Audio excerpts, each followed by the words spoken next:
अस्सलाम वालेकुम। साढ़े इलाके वसेब दी एक कौम है खोसेन जामुआनी। वो खुश मिजाज लोग हैं।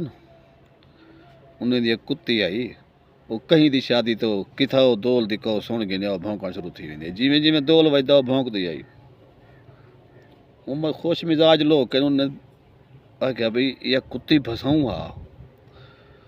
उन्हें बिरासी को दिते पैसे 500,000 भी दोल वजाज कुत्ती को फसावणे। मिरासी रात सारी दोल वजाया, कुत्ती रात सारी भौंकदी रह गई। आखिरी सवेरे कुत्ती दा आई में सिर्फ 1.5 चुलदा हा ते छड़ा वात यन पटेंदी आई में भी कौ शौ ना आंदी आई। मामला मुक गया। सवेरे डी थी गया, दोल दी पास थी गई। बस हूँ तो बाद जितना कुत्ती कौ सुने ना दोल दी वो इलाका छोड़ वेंदी आई। ही वास्ते ते आदन पराई शादी अल्लाह खुश रखे, मेहरबानी।